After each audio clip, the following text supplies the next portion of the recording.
The teasers dropped, the fandom went silent. Rumors of a changed discharge date swirled across the timeline, and a secret reunion plan was leaked to the masses. In an instant, the entire K-pop world was turned upside down.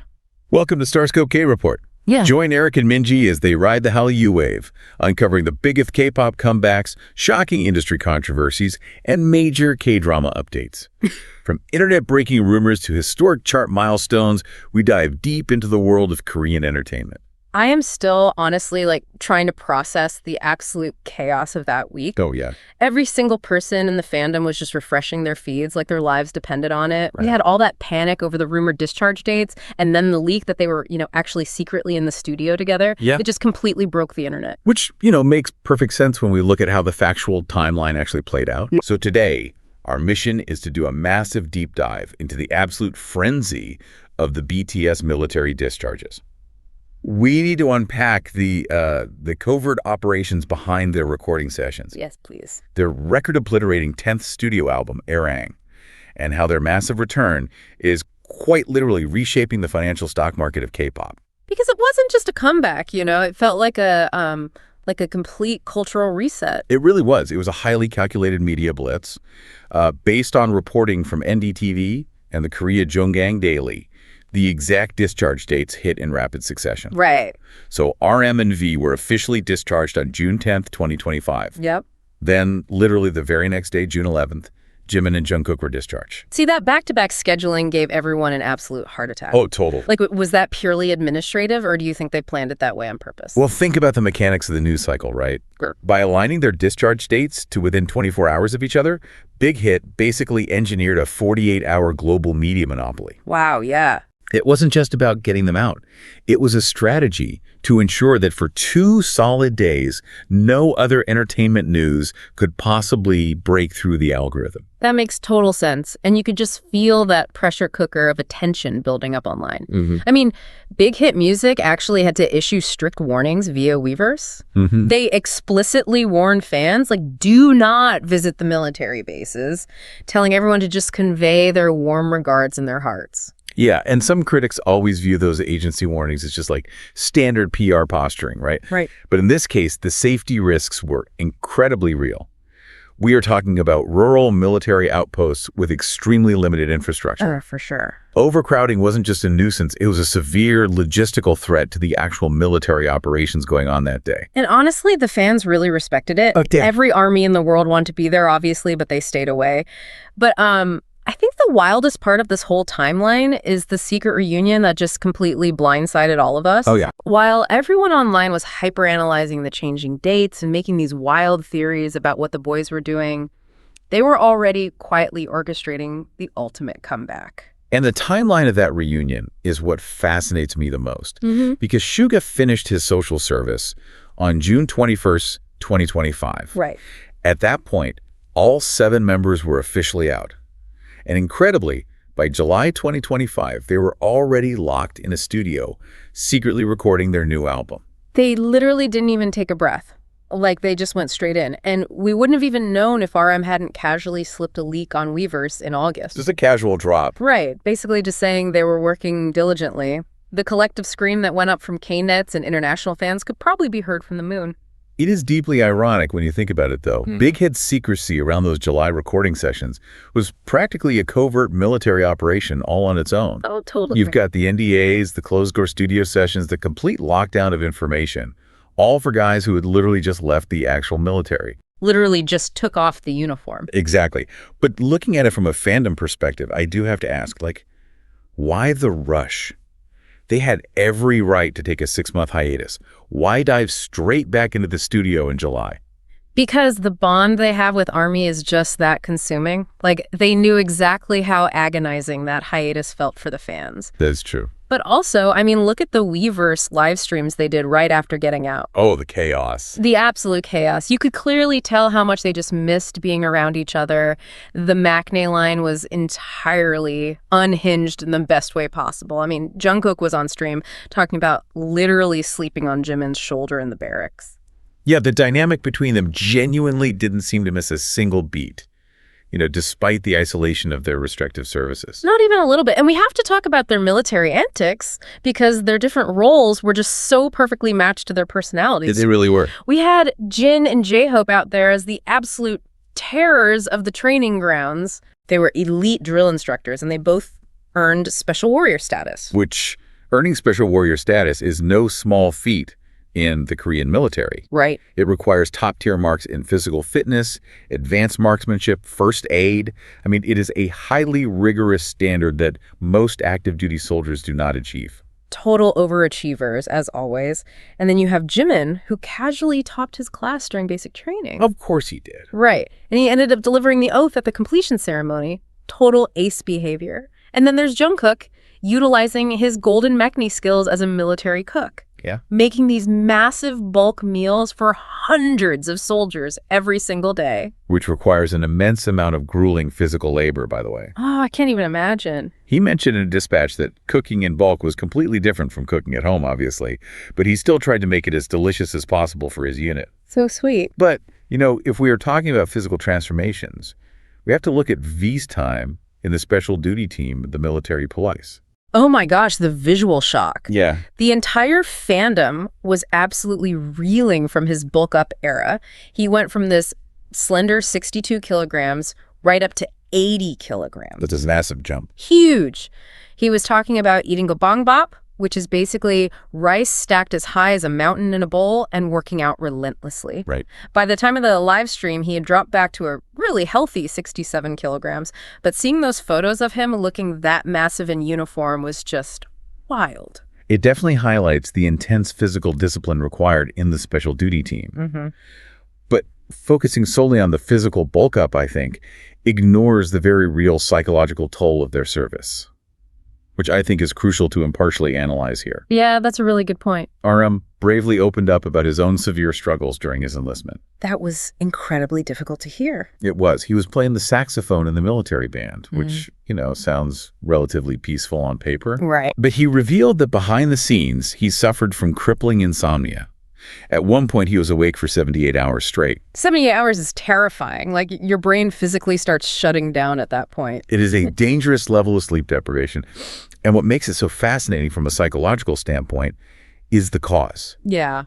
Because he attributed this immense stress directly to the highly publicized corporate conflict happening on the outside between HYBE and former Ador CEO Min Hee-jin. Right, because while he's literally trapped on a military base doing band duty, Yeah. the parent company of his entire life's work is engaged in this messy, very public civil war. Precisely. It is the psychological paradox of being a multi-millionaire global icon, yet feeling entirely powerless. Wow. He stated he felt trapped, watching these external battles rage on while he was confined to his military duties. He sought professional help, started medication, and was very open about his mental health journey with the fans. Yeah. Noting that while things improved, he still battled the fear of falling asleep. It just strips away the idle facade and shows how incredibly human they are, Absolutely. They carried the weight of the world and the weight of their entire industry, even while in uniform. But wait till you hear what netizens uncovered next. The historic numbers their secret comeback album would pull, turning the entire industry upside down. If you love staying updated on your favorites, make sure you're subscribed to StarScope K-Report. Okay. We've got even bigger scoops ahead. So we have all this tension, this exhaustion, this deep bond they reaffirmed in the military. And all of that pressure gets channeled directly into the album that broke the internet, Arirang. Yes. I am not exaggerating when I say our jaws hit the floor, the sheer scale of this comeback. We knew they were working diligently, but literally nobody expected a masterpiece of this magnitude. Unprecedented is an overused word, I know, but it genuinely applies here. It does. Let's look at the actual release data. According to Wikipedia and the Korea Times, Arirang was released on March 20th, 2026. It is a massive 14-track studio album, their 10th overall, and it functions as this incredibly complex fusion of trap, hip-hop, EDM, and traditional Korean music. And the credits list, absolutely insane. It is a powerhouse lineup. Oh, yeah. You have heavy-hitting global producers like Diplo, Mike Will Made It, and Tame Impala's Kevin Parker, all working alongside BTS's legendary in-house producer, P-Dog. Which is just a crazy mix of talent. But Blending Mike Well Made It with traditional Korean sounds seems like a massive risk on paper. How did that actually translate sonically? It translated perfectly because the fusion wasn't a gimmick. It was literally the entire thesis of the album. Right. Take the opening track, Body to Body. It literally samples the traditional Korean folk song Arirang. Right. So you have this aggressive, noisy hip-hop beat from Diplo mixed seamlessly with traditional Korean percussion. But for me, the absolute genius, like the true aha moment of the entire album, is track 6, Not 29. Yeah, the field recording track. Yes. It is exactly 1 minute and 38 seconds long. Yeah. And that is not just some random artistic interlude. It is a pure field recording of the Bell of King Seondeok, which happens to be the 29th national treasure of Korea. Oh, wow.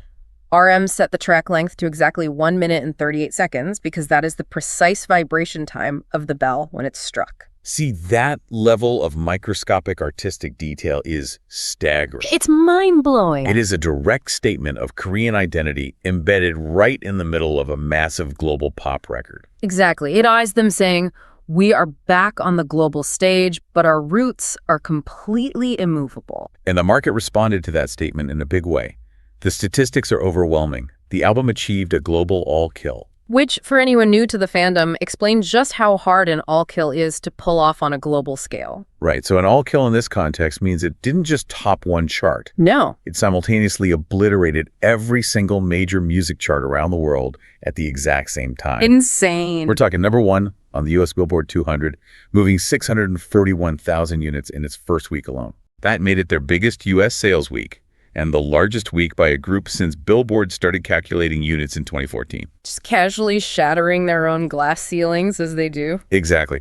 In South Korea, they sold over 4.2 million copies in the first week on the Circle chart. Wow. And on Spotify, 110 million first-day streams. I contributed to at least 1,000 of those. I believe it. They took up the top 14 spots in the global chart. It is an undeniable commercial triumph. Totally. But I do want to play devil's advocate here and ask you a critical question about the reception. Okay, I'm ready. Hit me. We have to impartially look at the critical divide. Right. You had some critics, like those at Pitchfork, calling the generic pop songs in the album hollow, claiming it lacked their usual vigor. Yeah. Meanwhile, Rolling Stone gave it 4.5 stars and called it a brilliant display of collective bravado. So how does the fandom balance this massive, heavily produced international pop sound with those deep Korean roots you just praised? That's a really fair critique, honestly, but I think Pitchfork missed the point entirely. Yeah. Look, as a fan, you always have this protective instinct, sure. But when K-Nets and International Army Wise defend the album, it reobeys because the messaging is still deeply personal. Right. Yes, the sound is massive, stadium-ready global pop, but on the track Aliens, you have RM referencing Kim Gu, a legendary leader of the Korean independence movement. That's true. You have them exploring themes of severe burnout, military isolation, and their cultural heritage while working with someone like Kevin Parker. So the fandom doesn't view the heavy production as a sellout moment. Not at all. They see it as BTS claiming their absolute dominance on the global stage while staying stubbornly rooted in their Korean identity. The title Arirang itself is proof of that balance. Right. They aren't diluting their message, they are just broadcasting it through the biggest speakers they can possibly find. That is a highly nuanced way to interpret it, and it definitely aligns with the group's official statements that they were intentionally experimenting with unfamiliar genres and, expanding their vocal styles. And can we please just geek out over the cinematic promotions for a second? Promotions were huge. BigHit did not hold back. They turned the entire world into a playground. We had the Spotify Swimside pop-ups in New York. Yeah. The Google scavenger hunt where searching BTS gave you a graphic of a blue ship in a bottle, and you had to answer obscure lore trivia to unlock handwritten clues. The marketing strategy was highly sophisticated. Yeah. They seamlessly integrated digital interactive media with tangible physical installations in a way that, it forced the fandom to collaborate globally. Yes. Like the thousands of roses distributed on Valentine's Day in Seoul, London, and LA. They had QR codes attached asking, What is your love song? It was brilliant marketing. It really was. But the undisputed crown jewel of the comeback was the Netflix live stream. BTS, the Comeback Live, streamed exclusively on Netflix, broadcast directly from Gwanghwamun Square in Seoul. And that move was a massive pivot for the streaming industry. Do you know how massive that is? It pulled in 18.4 million global viewers. Which is astronomical for a live event. Netflix had never live-streamed a K-pop concert of that magnitude before. It was a complete cultural reset for how music is consumed live. The scale is certainly staggering, but the cultural reset is only half the story. Later in the deep dive, we're going to talk about the shocking financial plot twist that HYBE stock investors never saw coming. 13 years later, the Kings returned to where it all began. That was the emotional energy heading into the summer of 2026. Yeah, and let's transition from the emotion to the factual breakdown of what happened next, leveraging financial reports from Mirai Asset Securities and coverage from the Korea Times. Okay, let's do it. 2026 brought the BTS Festa, themed 13 BTS, leading up to their June 13th anniversary.